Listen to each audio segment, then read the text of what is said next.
Des moments avec Dieu avaient un temps de réflexion pour chaque jour.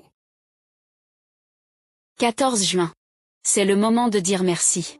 Noé bâtit un autel à l'Éternel, il prit de toutes les bêtes pures et de tous les oiseaux purs, et il offrit des holocaustes sur l'autel. Genèse 8, 20. 1999. Bernie Hamilton était une jeune fille qui ne vivait que pour le surf, ce sport était sa passion. Sa vie et son avenir, mais en 2003 alors qu'elle surfait à Hawaï. Un requin l'attaque et lui est arraché le bras gauche, en quelques secondes elle est perdue. Beaucoup de ceux de sa vie étaient au danger et son rêve semblait brisé, et elle survécut. Mais son monde complètement change, cependant, au lieu de se laisser envahir par le rage. La colère, la frustration de baisser les bottes, Penny prit une décision différente. Elle décidait de remercier Dieu d'être encore en vie, et ne comprenait pas tout. Elle n'avait pas toutes les réponses. Mais elle choisit de reconnaître Dieu au milieu de sa nouvelle réalité. Et elle ne s'est plus arrêtée. Quelques mois plus tard, elle est retournée à la mer. Elle a appris à surfer avec un seul bol que ne sonne pas et les revient. Mais elle est devenue plus forte. Il vaut mieux ne claxer notre vie sur ce que nous avons perdu. Mais faire preuve de gratitude et continuer à nous réfugier à Dieu, car n'importe qui peut invoquer Dieu lorsqu'il traverse une crise. Mais tout le monde ne sait pas l'adore qu'une fois celle-ci passée.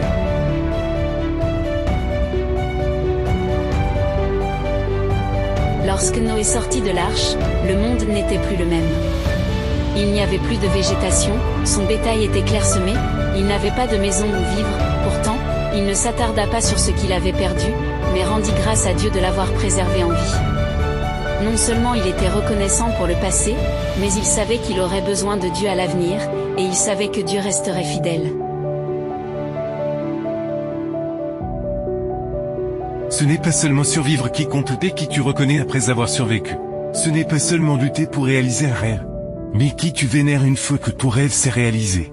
Ce n'est pas seulement traverser la tempête, mais toutefois continue de reposer une fois que la tempête s'est calmée. Tu t'es sûrement agenouillé devant Dieu lorsque tu traverses une crise. Ou tu as crié vers Dieu lorsque l'angoisse t'étouffait d'âme, mais aujourd'hui tu es foi. Depuis combien de temps ne cherches-tu plus le Seigneur, ne te mets-tu plus à son service? Ne fais-tu plus rien pour le Dieu qui t'est délivré de tes difficultés? Nous devons louer davantage Dieu pour sa bonté, et ses merveilles envers les enfants des hommes. On ne prie jamais assez, mais on est bien trop avare de remerciements. Chaque jour, nous bénéficions de la miséricorde de Dieu et pourtant, quelle maigre gratitude nous lui témoignons, combien peu nous le louons pour ce qu'il a fait pour nous. Quand votre cœur sait dire merci tes journées que la vie s'améliore, mieux vous ne peut te plaindre. Mais comptez les beaux jours que Dieu t'a donnés. Et voir qu'il a toujours été fidèle, reconnais les bontés de Dieu dans ta vie. Amen. Merci pour écouter cet audio. Nous vous invitons à partager avec votre. Contactez et visitez le site web. Biblewell.com